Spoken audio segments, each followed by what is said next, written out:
వరలక్ష్మి వ్రతాన్ని పురస్కరించుకుని రాష్ట్ర ప్రజలకు CM Chandrababu, deputy CM Pawan Kalyan, మంత్రి నారా లోకేష్ శుభాకాంక్షలు తెలిపారు.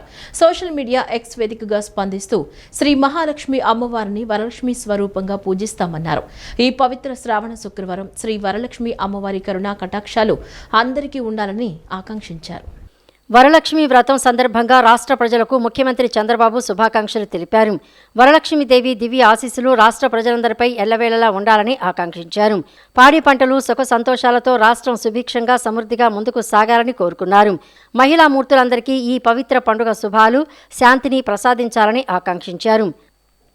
డిప్యూటీ సీఎం పవన్ కళ్యాణ్ మాట్లాడుతూ శ్రావణ మాసంలో నిర్వహించే పవిత్రమైన వరలక్ష్మి వ్రతం భక్తి శ్రద్ధలకు, కుటుంబ సౌభాగ్యానికి, మన సంస్కృతి సంప్రదాయాలకు ప్రతీకని అన్నారు. శ్రీ మహాలక్ష్మి అమ్మవారిని వరలక్ష్మి రూపంగా పూజిస్తూ కుటుంబ సభ్యుల ఆరోగ్యం, ఆనందం, ఐశ్వర్యం, శాంతి, సౌభాగ్యం కోసం ప్రార్థించే ఈ పవిత్ర పర్వదినం మన ఆధ్యాత్మిక వారసత్వంలోని గొప్ప విశిష్టతను ప్రతిబింబిస్తుందని అన్నారు. ఈ పవిత్ర శ్రావణ శుక్రవారం శ్రీ వరలక్ష్మి అమ్మవారి కరుణా కటాక్షాలు అందరికీ అందాలని, ప్రతి కుటుంబంలో సుఖ సంతోషాలు, ఆరోగ్యం, శాంతి, సమృద్ధి నిండాలని మనస్ఫూర్తిగా కోరుకుంటున్నారని అన్నారు. ప్రజలందరికీ హృదయపూర్వక వరలక్ష్మి వ్రతం శుభాకాంక్షలు అంటూ ఎక్స్లో పవన్ కళ్యాణ్ పోస్ట్ చేశారు. మహిళలకు సౌభాగ్యాన్ని, ఐశ్వర్యాన్ని ఇచ్చే పండుగ వరలక్ష్మి వ్రతమని మంత్రి నారా లోకేష్ అన్నారు. ఆ వరలక్ష్మీదేవి కృపతో అందరూ సుఖ సంతోషాలతో ఉండాలని కోరుకుంటూ శ్రావణ శుక్రవారం వరలక్ష్మి వ్రతం సందర్భంగా ఏపీ ప్రజలకు మంత్రి లోకేష్ ఎక్స్ వేదికగా శుభాకాంక్షలు తెలియజేశారు. బిఆర్ అంబేద్కర్ కోనసీమ జిల్లా అల్లవరం మండలానికి చెందిన 7 మత్స్యకారులు సముద్రంలో వేటకు వెళ్లి గల్లంతు కావడంతో వారి ఆచూకీపై సీఎం చంద్రబాబు మత్స్యశాఖ అధికారులతో సమీక్ష జరిపారు. కోస్ట్ గార్డ్, మెరైన్ పోలీసులు, నావీ, డార్నియర్ విమానాల ద్వారా 216 నాటికల్ మైళ్ల పరిధి వరకు గాలింపు చేపట్టామని, అండమాన్, బంగ్లాదేశ్ అధికారులకు కూడా సమాచారం ఇచ్చామని సీఎంకు వివరించారు. ఇలాంటి ఘటనలు పునరావృతం కాకుండా పక్కాగా ఎస్ఓపీ అమలు చేయాలని, ప్రతి బోటు మత్స్యకారుడి వివరాలు నమోదు చేయాలని సూచిస్తూ బాధిత కుటుంబాలకు అండగా నిలవాలని సీఎం ఆదేశించారు. బిఆర్ అంబేద్కర్ కోనసీమ జిల్లాలో ఇటీవల కొద్ది రోజుల క్రితం సముద్రంలో గల్లంతైన 7 మత్స్యకారుల ఆచూకీపై ఆంధ్రప్రదేశ్ ముఖ్యమంత్రి నారా చంద్రబాబు నాయుడు క్యాంపు కార్యాలయంలో మత్స్యశాఖ అధికారులతో సమగ్ర సమీక్ష నిర్వహించారు. అల్లవరం మండలంలోని ఓడలరేవు, దుమ్మలపేట, వాసలతిప్ప గ్రామాలకు చెందిన 7 మత్స్యకారులు ఈ నెల 3వ తేదీన వేటకు వెళ్తూ 10 రోజుల తర్వాత తిరిగి వస్తామని కుటుంబ సభ్యులకు చెప్పారు. అయితే వారు తిరిగి రాకపోవడంతో ఈ నెల 16వ తేదీన బాధిత కుటుంబాలు అధికారులకు సమాచారం అందించాయి. ఈ క్రమంలో మత్స్యకారుల రక్షణ కోసం చేపడుతున్న గాలింపు చర్యల పురోగతిని అధికారులు సీఎంకి వివరించారు. కోస్ట్ గార్డ్, మెరైన్ పోలీసుల సహాయంతో విస్తృత స్థాయిలో శోధిస్తున్నామని, చెన్నైలోని కోస్ట్ గార్డ్ ప్రధాన కార్యాలయంతో మాట్లాడడంతో పాటు బంగ్లాదేశ్, అండమాన్ అధికారులకు కూడా సమాచారం అందించామని తెలిపారు. నేవీ, డార్నియర్ విమానాల ద్వారా ఇప్పటికే 216 నాటికల్ మైళ్ల పరిధి వరకు గాలింపు పూర్తయినట్లు స్పష్టం చేశారు. బోటు గల్లంతైన సమయం, అధికారులకు అందిన సమాచారం, వేటకు వెళ్లే సమయంలో మత్స్యకారులకు అందుతున్న సాంకేతిక సాయం మరియు రోజువారీ సమన్వయ వ్యవస్థల తీరుపై ముఖ్యమంత్రి అధికారులను ప్రశ్నించారు. ఘటనలు జరిగిన తర్వాత స్పందించడం కంటే అసలు ప్రమాదాలు జరగకుండా ముందస్తుగా ప్రామాణిక నిర్వహణ విధానాలను పక్కాగా అమలు చేయాలని స్పష్టం చేశారు. ప్రతి బోటు మరియు వేటకు వెళ్లే ప్రతి మత్స్యకారుడి వివరాలను తప్పనిసరిగా నమోదు చేయాలని, అప్పుడే అత్యవసర సమయాల్లో సత్వర సాయం అందించడం సాధ్యమవుతుందని పేర్కొన్నారు. మత్స్యకారులు ప్రమాదాల బారిన పడకుండా ఉండేందుకు అన్ని శాఖలు సమన్వయంతో పనిచేయాలని ఆదేశించడమే కాకుండా గల్లంతైన వారిని కనుగొనేందుకు అందుబాటులో ఉన్న అన్ని అవకాశాలను ఉపయోగించుకోవాలని, బాధిత కుటుంబాలకు పూర్తి బాసటగా నిలవాలని సీఎం చంద్రబాబు సూచించారు. స్థానిక సంస్థల ఎన్నికలకు జనసేన శ్రేణులు సిద్ధం కావాలని పార్టీ అధ్యక్షుడు పవన్ కళ్యాణ్ పిలుపునిచ్చారు. గత స్థానిక ఎన్నికల్లో ధైర్యంగా పోరాడిన జన సైనికులు, వీర మహిళల స్ఫూర్తితో ఈసారి బలంగా నిలబడాలని సూచించారు. స్థానిక పరిస్థితులకు అనుగుణంగా పోటీ చేసే స్థానాలను గుర్తించి విధి విధానాల రూపకల్పనకు 9 నుంచి 11 మందితో ప్రత్యేక కమిటీ ఏర్పాటు చేస్తామని తెలిపారు. స్థానిక సంస్థల ఎన్నికలకు ప్రతి ఒక్కరూ సిద్ధంగా ఉండాలని జనసేన పార్టీ అధ్యక్షుడు, ఉప ముఖ్యమంత్రి పవన్ కళ్యాణ్ పిలుపునిచ్చారు. జన సైనికులు, వీర మహిళల పోరాట స్ఫూర్తిని కొనసాగిస్తూ వారి ఆత్మగౌరవాన్ని నిలబెట్టేలా ఎన్నికల్లో ముందుకు సాగాలని సూచించారు. గత ప్రభుత్వ హయాంలో 2021 స్థానిక ఎన్నికల్లో ఒత్తిళ్లు, దాడులను ఎదుర్కొంటూ ధైర్యంగా పోటీ చేసిన జనసేన శ్రేణుల స్ఫూర్తిని ఎప్పటికీ విడిచిపెట్టబోమని అన్నారు. రాష్ట్ర శాసనసభ ప్రాంగణంలోని ఉప ముఖ్యమంత్రి కార్యాలయంలో పవన్ కళ్యాణ్ అధ్యక్షతన జనసేన శాసనసభ పక్షం సమావేశం సమావేశం జరిగింది. మున్సిపల్ పంచాయతీరాజ్ సంస్థల ఎన్నికల కార్యాచరణపై సమావేశంలో చర్చించారు. ఎమ్మెల్యేలు తమ నియోజకవర్గాలకే పరిమితం కాకుండా ఆయా ప్రాంతాల్లో జనసేన బలాబలాలను అంచనా వేసి పార్టీ పోటీకి అనుకూలంగా ఉన్న స్థానాలను గుర్తించి కేంద్ర కార్యాలయానికి నివేదిక ఇవ్వాలని పవన్ కళ్యాణ్ సూచించారు. 2019-24 మధ్య జనసేన శ్రేణులు ఎదుర్కొన్న పరిస్థితులను గుర్తు చేసిన పవన్ కళ్యాణ్ 2021 స్థానిక ఎన్నికల్లో ధైర్యంగా నిలిచిన కార్యకర్తల స్ఫూర్తికి ఈసారి తగిన ప్రాధాన్యం ఇస్తామని చెప్పారు. 2024 సార్వత్రిక ఎన్నికల్లో కూటమి విజయానికి జనసేన శ్రేణులు కీలకంగా పనిచేశాయని పేర్కొన్నారు. సార్వత్రిక ఎన్నికల్లో 21 స్థానాల్లో పోటీ చేయడం అప్పటి రాజకీయ పరిస్థితులకు అనుగుణంగా తీసుకున్న నిర్ణయమని, స్థానిక ఎన్నికల్లో మాత్రం ప్రాంతాల వారీగా రాజకీయ సామాజిక పరిస్థితులను బట్టి వ్యూహాలు రూపొందిస్తామని స్పష్టం చేశారు. స్థానిక ఎన్నికల్లో పార్టీ అనుసరించాల్సిన విధి విధానాలను రూపొందించేందుకు ప్రత్యేక కమిటీని ఏర్పాటు చేయనున్నట్లు పవన్ కళ్యాణ్ తెలిపారు. క్షేత్రస్థాయిలో పార్టీ శ్రేణుల అభిప్రాయాలను పరిగణలోకి తీసుకునేలా కమిటీలో ఎమ్మెల్యేలతో పాటు సీనియర్ నాయకులు ఉంటారని, మొత్తం 9 నుంచి 11 మంది సభ్యులతో కమిటీ ఏర్పాటు చేస్తామని చెప్పారు. జనసేన ఎమ్మెల్యేలు లేని ప్రాంతాల్లో పార్టీ శ్రేణుల పరిస్థితి, కూటమి ధర్మానికి సంబంధించిన అంశాలను ఎమ్మెల్యేలు సమావేశంలో ప్రస్తావించారు. కొన్ని ప్రాంతాల్లో జనసేనకు తగిన ప్రాధాన్యం లభిస్తున్నప్పటికీ మరికొన్ని చోట్ల కూటమి ధర్మానికి భిన్నంగా వ్యవహరిస్తున్నారనే అసహనం శ్రేణుల్లో ఉందని పేర్కొన్నారు. దీనిపై స్పందించిన పవన్ కళ్యాణ్ ఈ అంశాలు తన దృష్టికి వచ్చాయని, పార్టీ శ్రేణుల అభిప్రాయాలను పరిగణలోకి తీసుకుని వారిని రాజకీయంగా బలోపేతం చేసేలా, మెరుగైన అవకాశాలు కల్పించేలా ముందుకు వెళ్తామని చెప్పారు. రాజధాని అమరావతిలో ఎంట్రీకి మరిన్ని రహదారులను త్వరితగతిన అందుబాటులోకి తీసుకొచ్చేందుకు ప్రభుత్వం ప్రణాళికలు సిద్ధం చేస్తోంది. అందులో భాగంగా సీడ్ యాక్సెస్ రోడ్డు ప్రారంభంతో ఇతర రహదారుల కనెక్టివిటీపై మున్సిపల్ పరిపాలనా శాఖ మంత్రి నారాయణ దృష్టి సారించారు. E13, E15, E1, E3 రహదారి నిర్మాణ పనుల పురోగతిపై ఉన్నతాధికారులతో ఆయన సమీక్ష నిర్వహించారు. రాజధాని అమరావతిలోకి వివిధ ప్రాంతాల నుంచి మరింత సులభంగా, వేగంగా ప్రవేశించేలా అదనపు రోడ్లను త్వరితగతిన అందుబాటులోకి తీసుకువచ్చేందుకు ప్రభుత్వం ప్రత్యేక ప్రణాళికతో ముందుకు సాగుతోంది. ఇప్పటికే సీడ్ యాక్సెస్ రోడ్డు అందుబాటులోకి వచ్చిన నేపథ్యంలో రాజధానికి ఇతర ప్రాంతాల నుంచి ఉన్న రహదారి కనెక్టివిటీని మరింత బలోపేతం చేయడంపై పురపాలక, పట్టణాభివృద్ధి శాఖ మంత్రి నారాయణ దృష్టి సారించారు. ఈ నేపథ్యంలో E13, E15, E1, E3 రోడ్ల నిర్మాణ పనుల పురోగతిపై మంత్రి నారాయణ సమీక్ష నిర్వహించారు. ఈ సమీక్షకు CRDA commissioner Vijayaramaraju, additional commissioner Karthik, Guntur జిల్లా కలెక్టర్ సాయికాంత్ వర్మతో పాటు సంబంధిత ఇంజనీర్లు, అధికారులు హాజరయ్యారు. సమీక్షలో ఆయా రోడ్ల నిర్మాణ పనుల ప్రస్తుత పరిస్థితి, పెండింగ్లో ఉన్న అనుమతులు, భూ సంబంధిత అంశాలు, రైల్వే అనుమతులు తదితర అంశాలపై మంత్రి అధికారులను వివరాలు అడిగి తెలుసుకున్నారు. రోడ్ల నిర్మాణానికి సంబంధించి అవసరమైన రైల్వే ఇతర అనుమతులు దాదాపు కొలిక్కి వచ్చాయని అధికారులు మంత్రికి వివరించారు. మంగళగిరి నుంచి అమరావతిలోకి నేరుగా ప్రవేశించే E15 రోడ్డు నిర్మాణ పనులు వేగంగా కొనసాగుతున్నాయని అధికారులు మంత్రికి తెలిపారు. ఈ రహదారి పూర్తయితే మంగళగిరి వైపు నుంచి అమరావతికి వచ్చే వాహనాలకు మరింత మెరుగైన రాకపోకల సౌకర్యం అందుబాటులోకి రానుంది. 16వ నెంబర్ జాతీయ రహదారి నుంచి ఎయిమ్స్ మీదుగా అమరావతిలోకి ప్రవేశించే E13 రోడ్డు కూడా రాజధాని రహదారి కనెక్టివిటీలో కీలకంగా మారనుంది. ఈ రహదారి నిర్మాణాన్ని కూడా వేగవంతం చేసి అందుబాటులోకి తీసుకురావాల్సిన అవసరంపై సమీక్షలో చర్చించారు. ఇప్పటికే సీడ్ యాక్సెస్ రోడ్డు అందుబాటులోకి వచ్చిన నేపథ్యంలో దాని తదుపరి దశ పనులపై కూడా మంత్రి నారాయణ ప్రత్యేకంగా దృష్టి సారించారు. సీడ్ యాక్సెస్ రోడ్డు E3 3వ దశలో నిర్మించనున్న ఎలివేటెడ్ కారిడార్ను కూడా త్వరగా ప్రారంభించాలని మంత్రి అధికారులను ఆదేశించారు. ఈ ఎలివేటెడ్ కారిడార్ పూర్తయితే రాజధాని ప్రాంతంలోని కీలక ప్రాంతాలకు మరింత మెరుగైన రవాణా కనెక్టివిటీ ఏర్పడనుంది. సీడ్ యాక్సెస్ రోడ్డుకు సమాంతరంగా కరకట్టను వెడల్పు చేస్తూ ప్రకాశం బ్యారేజీ వరకు నిర్మిస్తున్న E1 రోడ్డు పనులపై కూడా మంత్రి సమీక్షించారు. ఈ రహదారి ద్వారా విజయవాడ వైపు నుంచి అమరావతికి మరింత ప్రత్యామ్నాయ, సులభమైన రహదారి కనెక్టివిటీ అందుబాటులోకి రానుంది. రాజధాని ప్రాంతంలో ఒకే రహదారిపై ఆధారపడకుండా వివిధ ప్రాంతాల నుంచి బహుళ మార్గాల్లో అమరావతిలోకి ప్రవేశించే అవకాశం కల్పించడమే లక్ష్యంగా రోడ్ల నిర్మాణ పనులను వేగవంతం చేస్తున్నామని మంత్రి స్పష్టం చేశారు.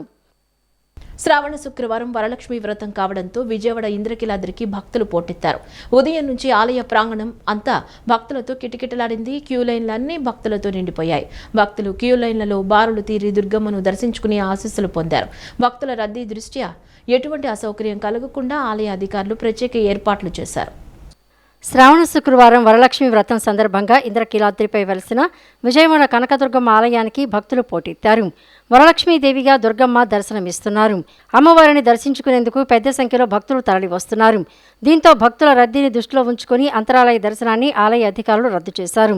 జై దుర్గా జై జై దుర్గా నామస్మరణతో ఇంద్రకీలాద్రి మారుమోగుతోంది. ఉదయం నుంచి ఆలయ ప్రాంగణమంతా భక్తులతో కిటకిటలాడింది. క్యూ లైన్లు అన్ని భక్తులతో నిండిపోయాయి. భక్తులు క్యూ లైన్లలో బారులు తీరి దుర్గమ్మను దర్శించుకుని ఆశీస్సులు పొందారు. భక్తుల రద్దీ దృష్ట్యా ఎటువంటి అసౌకర్యం కలగకుండా ఆలయ అధికారులు ప్రత్యేక ఏర్పాటు చేశారు. కర్ణాటక అటవీ శాఖ అనుసరిస్తున్న అత్యాధునిక సాంకేతిక వ్యవస్థను ఆంధ్రప్రదేశ్లోనూ అందుబాటులోకి తీసుకురావాలని ఉప ముఖ్యమంత్రి పవన్ కళ్యాణ్ అటవీ శాఖ అధికారులను ఆదేశించారు. మంగళగిరిలో నూతనంగా నిర్మిస్తున్న అరణ్యారామంలో అధునాతన integrated command and control centre ఏర్పాటుకు కార్యాచరణ రూపొందించాలని నిర్దేశించారు. అడవుల మ్యాపింగ్, వన్యప్రాణుల కదలికలు, అటవీ కార్యకలాపాలపై డిజిటల్ నిఘా వంటి వాటికి ఈ వ్యవస్థను వినియోగించాలని సూచించారు. అటవీ శాఖ ఐటీ సలహాదారు పెన్నమరెడ్డి నాగబాబు నేతృత్వంలోని బృందం కర్ణాటకలో ఇటీవల 3 రోజుల పాటు పర్యటించింది. అక్కడ అమలు చేస్తున్న ఐటీ విధానాలు, జీఐఎస్, మొబైల్ అప్లికేషన్లు, ఐసీసీ తదితర వ్యవస్థలపై అధ్యయనం జరిపింది. ఆ నివేదికను గురువారం పవన్ కళ్యాణ్కు అందజేసింది. కర్ణాటక అటవీ శాఖ ఈ గస్త్ యాప్ తీసుకువచ్చి క్షేత్రస్థాయి సిబ్బంది విధుల పర్యవేక్షణ, భద్రత, గస్తీ, హాజరు, నివేదికల సమర్పణకు వాడుతోందన్నారు. ఏపీ అటవీ శాఖలో ఇప్పటికే అమల్లో ఉన్న ఫారెస్ట్ పోర్టల్, సింగిల్ సైన్ వ్యవస్థలను అనుసంధానించి ఈ గస్త్ తరహా మొబైల్ యాప్ రూపొందించాలన్నారు. రాష్ట్రంలో అటవీ సరిహద్దుల డిజిటలైజేషన్ చేపట్టామని చెప్పారు. హనుమాన్ ద్వారా మానవ వన్యప్రాణుల ఘర్షణ నివారణ, విశ్లేషణ వ్యవస్థలను అమలు చేస్తున్నాం. ఏఏ ఆధారిత ప్రమాద అంచనా వ్యవస్థలు, వన్యప్రాణుల సంచారానికి సంబంధించిన డాష్బోర్డులు సిద్ధం చేశామన్నారు. కర్ణాటక అటవీ శాఖతో ఎర్రచందనం, అక్రమ రవాణా నిరోధం వంటి అంశాలపై పలు ఒప్పందాలు చేసుకున్నట్లు చెప్పారు. ఇరు రాష్ట్రాల అటవీ శాఖల ఆధ్వర్యంలో వర్క్షాపులు, పత్రాల మార్పిడి, అవసరం ఉన్న చోట సోర్స్ కోడ్ భాగస్వామ్యం, ఇంటిగ్రేటెడ్ కమాండ్ అండ్ కంట్రోల్ సిస్టమ్కు సంబంధించి వర్క్షాపులు నిర్వహిస్తున్నట్లు చెప్పారు. గ్రామీణ ప్రాంతాల్లో ప్రాథమిక ఆరోగ్య సేవలను బలోపేతం చేసేందుకు విలేజ్ హెల్త్ క్లినిక్స్, పీహెచ్సీలు, అర్బన్ హెల్త్ సెంటర్లకు శాశ్వత భవనాల నిర్మాణాన్ని ప్రభుత్వం వేగవంతం చేస్తుందని మంత్రి సత్యకుమార్ యాదవ్ తెలిపారు. కూటమి ప్రభుత్వం 2 ఏళ్లలో 4,500కు పైగా విలేజ్ హెల్త్ క్లినిక్ భవనాల నిర్మాణాలను చేపట్టిందని, 502 అర్బన్ పీహెచ్సీలు సొంత భవనాల్లో కొనసాగుతున్నాయని చెప్పారు. పీహెచ్సీలో ఖాళీగా ఉన్న 57 వైద్యుల పోస్టులను త్వరలో భర్తీ చేస్తామని, సంజీవిని డిజిటల్ హెల్త్ ద్వారా ఉచితంగా 41 రకాల పరీక్షలు అందిస్తున్నామని మంత్రి వెల్లడించారు. గ్రామీణ ప్రాంతాల్లో ప్రాథమిక ఆరోగ్య సేవలను మరింత బలోపేతం చేసేందుకు పీహెచ్సీలు, అర్బన్ ప్రైమరీ హెల్త్ సెంటర్లు, విలేజ్ హెల్త్ క్లినిక్లకు శాశ్వత భవనాల నిర్మాణాన్ని ప్రభుత్వం వేగవంతం చేస్తోందని రాష్ట్ర వైద్య ఆరోగ్య శాఖ మంత్రి సత్యకుమార్ యాదవ్ తెలిపారు. గురువారం శాసనసభలో ప్రశ్నోత్తరాల సమయంలో సభ్యుల ప్రశ్నలకు సమాధానమిస్తూ గ్రామీణ ప్రాంతాల్లో ప్రజలకు తొలి ఆరోగ్య సేవా కేంద్రాలుగా ఉన్న విలేజ్ హెల్త్ క్లినిక్స్, ఆయుష్మాన్ ఆరోగ్య మందిరాలను పటిష్టం చేస్తున్నామని చెప్పారు. రాష్ట్రంలో 1231 పీహెచ్సీలు ఉండగా 1143 సొంత భవనాల్లో కొనసాగుతున్నాయని మంత్రి తెలిపారు. కొత్తగా మంజూరైన 88 పీహెచ్సీ భవనాల్లో 13 పూర్తయ్యాయని, శిథిలావస్థకు చేరిన 140 భవనాల స్థానంలో 118 కొత్త భవనాలు పూర్తయ్యాయని, మరో 22 నిర్మాణంలో ఉన్నాయని వెల్లడించారు. పీహెచ్సీలో గత 2 ఏళ్లలో 600కు పైగా నియామకాలు చేపట్టామని, ప్రస్తుతం వైద్యుల పోస్టులు 57 మాత్రమే ఖాళీగా ఉన్నాయని, వాటిని త్వరలో భర్తీ చేస్తామని చెప్పారు. పట్టణ ప్రాంతాల్లోని 560 అర్బన్ ప్రైమరీ హెల్త్ సెంటర్లలో 502 కేంద్రాలకు సొంత భవనాలు అందుబాటులో ఉన్నాయని మంత్రి తెలిపారు. మరో 55 కేంద్రాలు అద్దె భవనాల్లో కొనసాగుతున్నాయని చెప్పారు. ఇక విలేజ్ హెల్త్ క్లినిక్స్ భవనాల నిర్మాణంలోనూ గణనీయమైన పురోగతి సాధించామని, గత ప్రభుత్వ హయాంలో 3,105 సొంత భవనాలు మాత్రమే నిర్మించగా, కూటమి ప్రభుత్వం అధికారంలోకి వచ్చిన 2 ఏళ్లలోనే 4,500కు పైగా భవనాల నిర్మాణాలు పురోగతిలో ఉన్నాయని వెల్లడించారు. అవసరమైన చోట కమ్యూనిటీ హెల్త్ ఆఫీసర్ల నియామకాలు కూడా చేపడుతున్నామని తెలిపారు. ముఖ్యమంత్రి దార్శనికత మేరకు సంజీవిని డిజిటల్ హెల్త్ ప్లాట్ఫామ్ను అందుబాటులోకి తీసుకువచ్చామని సత్యకుమార్ పేర్కొన్నారు. దీని ద్వారా ఇంటి వద్దే ఉచితంగా 41 రకాల పరీక్షలు నిర్వహించి ఆరోగ్య ప్రొఫైల్ రూపొందించడంతో పాటు అవసరమైన వారికి తదుపరి వైద్యం, అపాయింట్మెంట్లు, మందులు, డిజిటల్ హెల్త్ కార్డు వంటి సేవలను అందించేలా వ్యవస్థను రూపొందించినట్లు మంత్రి వివరించారు. ధన్యవాదాలు అధ్యక్ష. గౌరవ సభ్యులైన మొదటి ప్రశ్నకు సమాధానం లేదండి. రాష్ట్రంలో మొత్తం 1143 ప్రాథమిక ఆరోగ్య కేంద్రాలు పిఎస్సీలు ఇప్పటికే నిర్వహణలో ఉన్నాయి. మరియు వీటన్నిటికి కూడా సొంత భవనాలు ఉన్నాయి. మరో 88 కొత్త పిఎస్సీలను మంజూరు చేయడమైంది. వీటి కోసం భవనాలు నిర్మాణ దశలో ఉన్నాయి. వీటిలో 13 పిఎస్సీ భవనాల నిర్మాణం పూర్తయింది. రెండవ ప్రశ్నకు సమాధానం అద్దె భవనాల్లో ఎటువంటి పిఎస్సీలు పనిచేయడం లేదు. మూడవ ప్రశ్నకు సమాధానం శిథిలావస్థలో ఉన్న 140 పిఎస్సీ భవనాలను గుర్తించడమైంది. వీటిలో 118 కొత్త భవనాలను నిర్మించడమైంది మరియు 22 భవనాల నిర్మాణం పురోగతిలో ఉంది. ధన్యవాదాలు. ప్రధానంగా గౌరవ శాసనసభ్యులు మురళి గారు సంజీవని డిజిటల్ హెల్త్ గురించి వారు మాట్లాడడం జరిగింది. గౌరవ ముఖ్యమంత్రి దార్శనికత మేరకు దేశంలో ఏ రాష్ట్రంలో చేయని విధంగా ఒక individual centric health care provide చేయాలనే ఉద్దేశంతో ఈ సంజీవని డిజిటల్ ప్లాట్ఫామ్ తీసుకురావడం జరిగింది అధ్యక్ష. దీని కారణంగా 41 రకాల పరీక్షల్ని ఇంటి దగ్గరికి వెళ్ళి నిర్వహించడం, తద్వారా ఒక్కొక్క వ్యక్తి హెల్త్ ప్రొఫైల్ తయారు చేయడం, దాని తర్వాత వాళ్ళకి ఫాలోఅప్ యాక్షన్స్ కూడా పెద్ద ఆసుపత్రిలో వాళ్ళకి అపాయింట్మెంట్ ఇప్పించడం కానీ, పరీక్షలు నిర్వహించడం కానీ, తర్వాత తగిన వైద్యం అందించడం కానీ, మందులు అందించడం కానీ, తర్వాత వారి డిజిటల్ హెల్త్ రికార్డును కూడా నిర్వహించే విధంగా ఒక సంజీవని ప్లాట్ఫామ్ తీసుకురావడం జరిగింది అధ్యక్ష. అయితే గౌరవ సభ్యులు మురళి గారు అడిగినట్లుగా పిఎస్సీలు గ్రామీణ ప్రాంతాల్లో ఉంటున్న పిఎస్సీలకి అన్నిటికీ సొంత భవనాలు ఉన్నాయి. కానీ పట్టణ ప్రాంతాల్లో ఉన్న అర్బన్ ప్రైమరీ హెల్త్ సెంటర్లకి 560 గాను 502 సొంత భవనాలు ఉన్నాయి. 3 భవనాల విషయం కోర్టులో ఉన్నాయి. 55 భవన నిర్మాణం జరుగుతూ ఉంది అధ్యక్ష. ప్రధానంగా ఈ విలేజ్ హెల్త్ క్లినిక్లు, ఆయుష్మాన్ ఆరోగ్య మందిర్లు, హెల్త్ అండ్ వెల్నెస్ సెంటర్స్ ఏవైతే గ్రామీణ ప్రాంతాల్లో ఉంటున్నాయో వాటి మీద కూడా ప్రశ్నలు అడగడం జరిగింది. అయితే వీటిని ఎన్హెచ్ఎం కింద చేస్తున్న ఇది గత ప్రభుత్వంలో కేంద్ర ప్రభుత్వం నిధులు ఇచ్చినప్పటికీ ఇది 15 ఫైనాన్స్ కమిషన్ కింద, ఎన్హెచ్ఎం కింద, పిఎం అభిమ్ కింద 3105 మాత్రమే సొంత భవనాలు నిర్మాణం చేయడం జరిగింది. కూటమి ప్రభుత్వం వచ్చిన తర్వాత కేంద్ర ప్రభుత్వ సహకారంతో ఇవాళ 4500కు పైగా భవనాలని నిర్మాణం జరుగుతూ ఉంది అధ్యక్ష. పంచాయతీరాజ్ దీన్ని నిర్మిస్తూ ఉంది. కాబట్టి గ్రామీణ ప్రాంతాల్లో ఈ వేస్టీలు అనేది first point of health care, కాబట్టి వీటిని పటిష్టపరిస్తే బాగుంటున్న ఉద్దేశంతో వీటిని సొంత భవనాలు నిర్మిస్తున్నాం. దానికి అనుగుణంగా గ్రామాల్లో ఈ కమ్యూనిటీ హెల్త్ సెంటర్స్ ఆఫీసర్లను కూడా, ఎమ్మెల్యేహెచ్పీలను కూడా నియామకాలు కూడా జరుగుతోంది అధ్యక్ష. గ్రామీణ ప్రాంతాల అభివృద్ధికి ప్రభుత్వం ప్రాధాన్యత ఇస్తోందని, ప్రజల అవసరాలను గుర్తించి దశల వారీగా మౌలిక వసతులు కల్పిస్తున్నామని ఎమ్మెల్యే వసంతకృష్ణ ప్రసాద్ తెలిపారు. పశు పోషకుల సంక్షేమం కోసం అవసరమైన మరిన్ని చర్యలు చేపడతామని హామీ ఇచ్చారు. పశువులకు సకాలంలో వైద్యం అందకపోవటం వల్ల రైతులు ఆర్థికంగా నష్టపోయే పరిస్థితి ఉండకూడదనే ఉద్దేశంతో మూలపాడులో పశువుల ఆసుపత్రి నిర్మాణానికి చర్యలు చేపట్టినట్లు తెలిపారు.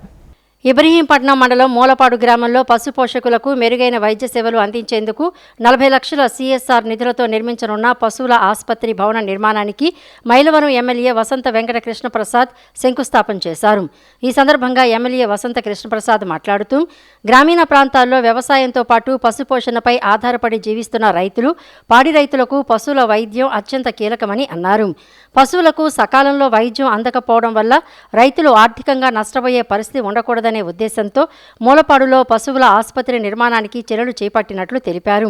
సిఎస్ఆర్ నిధులను సద్వినియోగం చేసుకుంటూ గ్రామీణ ప్రాంతాల్లో ప్రజలకు అవసరమైన మౌలిక సదుపాయాలను కల్పించేందుకు కృషి చేస్తున్నామని చెప్పారు. నూతన పశువుల ఆసుపత్రి అందుబాటులోకి వస్తే మూలపాడు గ్రామంతో పాటు పరిసర ప్రాంతాల పశుపోషకులకు కూడా ప్రయోజనం కలుగుతుందని పేర్కొన్నారు. పశువులకు వైద్య పరీక్షలు, చికిత్స, అవసరమైన సేవలు స్థానికంగానే అందుబాటులోకి రావడంతో రైతులు దూర ప్రాంతాలకు వెళ్లాల్సిన ఇబ్బందులు తగ్గుతాయని ఎమ్మెల్యే తెలిపారు. పశు సంపదను పరిరక్షించడం ద్వారా రైతుల ఆదాయాన్ని పెంచేందుకు ప్రభుత్వం చేపడుతున్న చర్యలకు ఈ ఆసుపత్రి నిర్మాణం మరింత తోడ్పడుతుందని అన్నారు. ఈ కార్యక్రమంలో మైలవరం నియోజకవర్గ జనసేన పార్టీ ఇన్ఛార్జి అక్కల రామ్మోహన్ రావు, స్థానిక ప్రజాప్రతినిధులు, అధికారులు, టీడీపీ నాయకులు, కార్యకర్తలు, గ్రామస్తులు, పశు పోషకులు తదితరులు పాల్గొన్నారు. అన్నవరం ఆర్టీసీ బస్టాండ్ను మంత్రి మండిపల్లి రాంప్రసాద్ రెడ్డి ఆకస్మికంగా తనిఖీ చేశారు. ఈ సందర్భంగా అన్నవరం బస్టాండ్లో ప్రయాణికులకు అందుతున్న మౌలిక సదుపాయాలపై ఆయన ఆరా తీశారు. ప్రయాణికులకు మెరుగైన సదుపాయాలు కల్పించాలని అధికారులకు మంత్రి సూచించారు. అనంతరం అన్నవరం బస్టాండ్లో ప్రయాణికులతో మాట్లాడిన మంత్రి మండిపల్లి రాంప్రసాద్ రెడ్డి శ్రీశక్తి ఉచిత బస్సు ప్రయాణ పథకంపై మహిళల అభిప్రాయాలను తెలుసుకున్నారు. ఈ సందర్భంగా శ్రీశక్తి పథకం అమలుపై మహిళా ప్రయాణికులు హర్షం వ్యక్తం చేశారు. ఆ తర్వాత అన్నవరం ఆర్టీసీ క్యాంటీన్ను సందర్శించిన మంత్రి మండిపల్లి రాంప్రసాద్ రెడ్డి అక్కడ ఆర్టీసీ డ్రైవర్లు, కండక్టర్లు, సిబ్బందితో కలిసి అల్పాహారం చేశారు. అలాగే ఆర్టీసీ కార్మికులతో ఆత్మీయంగా మాట్లాడి వారి సమస్యలను తెలుసుకున్నారు. పంచాయతీరాజ్ సంస్థలకు త్వరలో నిర్వహించే ఎన్నికల్లోనూ వెనుకబడిన తరగతులకు 34% రిజర్వేషన్లను ప్రభుత్వం కల్పించింది. పంచాయతీరాజ్ చట్టంలో బీసీలకు కల్పించిన 34% రిజర్వేషన్లను పునరుద్ధరిస్తున్నట్లుగా గురువారం జారీ చేసిన ఉత్తర్వుల్లో పేర్కొంది. సీఎం చంద్రబాబు అధ్యక్షతన మంగళవారం నిర్వహించిన మంత్రివర్గ సమావేశంలో పట్టణ స్థానిక సంస్థల ఎన్నికల్లో బీసీలకు 33.33%, పంచాయతీరాజ్ సంస్థల్లో 34% రిజర్వేషన్లు కల్పించాలని నిర్ణయించారు. పట్టణ స్థానిక సంస్థల్లో బీసీ రిజర్వేషన్లకు సంబంధించి బుధవారం ఉత్తర్వులు జారీ చేసిన ప్రభుత్వం పంచాయతీరాజ్ సంస్థల్లో 34% బీసీ రిజర్వేషన్ల అమలుపై గురువారం జీవో ఇచ్చింది. ఈ మేరకు పంచాయతీల్లో వార్డు సభ్యులు, సర్పంచులు, మండల పరిషత్ ప్రాదేశిక సభ్యులు, మండల పరిషత్ అధ్యక్షులు, జిల్లా పరిషత్ ప్రాదేశిక సభ్యులు, జిల్లా పరిషత్తు చైర్మన్లకు బీసీ రిజర్వేషన్లు 34% కల్పిస్తున్నట్లుగా పేర్కొంది. వైఎస్ఆర్ కాంగ్రెస్ పార్టీ ప్రభుత్వం 34% బీసీ రిజర్వేషన్లను 24.14% తగ్గించింది.